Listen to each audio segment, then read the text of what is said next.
This week, President Biden announced a new goal of cutting the nation's greenhouse gas emissions by more than 60% by the year 2035. But President-elect Donald Trump has vowed to reverse most of Biden's climate policies when he returns to the White House next month. That includes ending renewable energy subsidies put in place by the Biden administration, rolling back regulations requiring American companies to be more environmentally friendly, withdrawing from the Paris Climate Agreement, a voluntary pact among nearly 200 nations to curb climate change, and expanding oil and gas production by extracting more fossil fuels, the burning of which has caused greenhouse gases to swiftly rise into the atmosphere, trapping heat and warming the planet.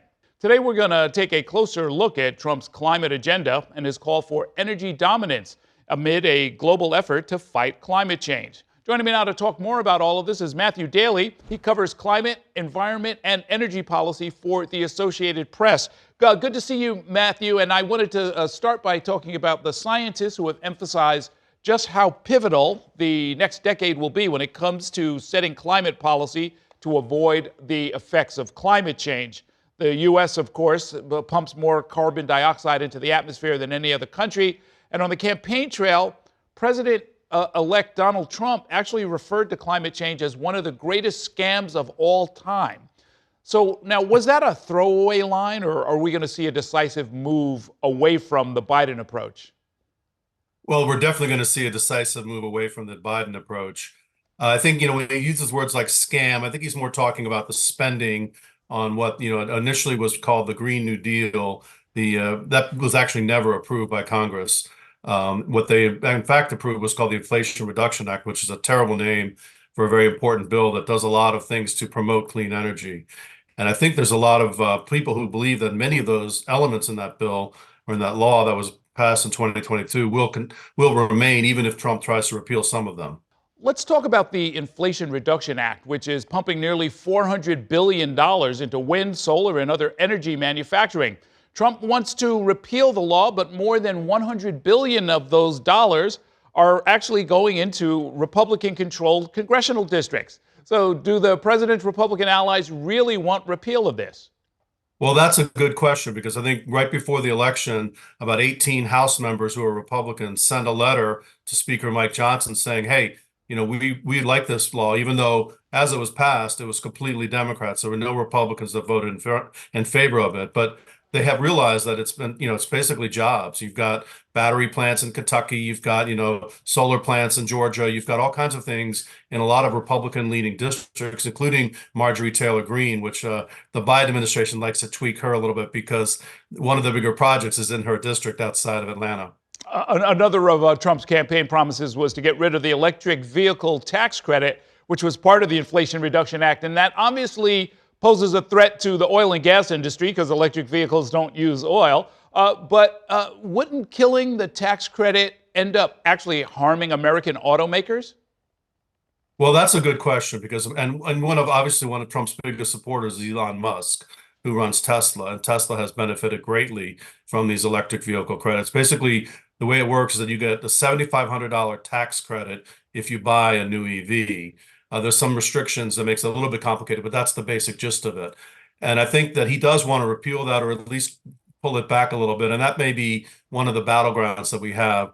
Trump has kind of been incorrectly labeling this rule that the Biden administration has done as an electric vehicle mandate. It's actually not a mandate. What it is a requirement that car makers, get better gas mileage and have tighter emissions. And so therefore, one of the ways to do that is to have electric vehicles in your fleet, which obviously do not emit emissions, so that it's basically a way to get that through, but there's no requirement for it. So it's something that has been a misnomer. Okay. Now, on the campaign trail, we heard a lot of the phrase drill, baby, drill. And Donald Trump has promised to approve drilling permits on federal land and offshore areas. The idea, I guess, is to boost production and push down the price of energy. But what are the experts that you have spoken to saying about that idea? Well, there's a couple of problems with that. And the number one problem is that right now we are actually drilling more than we've ever drilled before. There's been all kinds of drilling under Biden, even though a lot of those permits were approved before he took office. The actual drilling is taking place now. And we are at a production boom in the United States where we're actually drilling for more oil than we ever have before. So there's really only not that much room to grow, A, and B, there's a question of if the oil companies really want to go even further, because as you said, the more you drill, the lower the price gets. And there's sort of a happy medium for them where they're drilling a lot, but not so much that the price drops. And so they don't necessarily want to go the full maximum that Trump may want. Okay, now the role of energy secretary is going to be filled by Chris Wright. That's the nominee that Trump has picked to run the Department of Energy. But he was the chief executive of a company that helps drillers, and he's made a fortune in the oil and gas industry. He has said that he thinks climate change is real, but he's also a strong proponent of fossil fuels. What should our viewers know about that, and how could the Energy Department possibly change direction under his leadership? Well, I mean, it's interesting because the Energy Department really doesn't have that much to do with drilling. Drilling is much more about the Interior Department, who is, in this case, it's the North Dakota Governor, Doug Burgum, who will be the Interior Secretary if he's confirmed as expected. And he also will be the head of this new National Energy Council, which is what Trump wants to kind of promote his idea of energy dominance. But back to Chris Wright on energy, he has key role in things like offshore wind, things like nuclear power, some renewables. But in terms of oil and gas drilling, that's not really, it's kind of a misnomer in the way we label the energy secretary in this country. Some people have said you should actually call it the Office of Science, because they have 17 national labs that do cutting edge research on all kinds of things, from nuclear to isotopes, all kinds of things. And so it's going to be an interesting education for him when he gets in there to find out what his job really is. Okay, very interesting. And then finally, let's talk about the Environmental Protection Agency, which this week granted California the power to implement a rule that would ban the sales of new gas cars by 2035, a pretty aggressive measure. Donald Trump has appointed a former Congressman, Lee Zeldin, who doesn't really have an extensive background in climate or energy, but he has called for deregulation, as has Donald Trump. What EPA rules is the new administration really trying to get rid of? Well, I think that that's one where they really will try to get rid of that one. That is a waiver.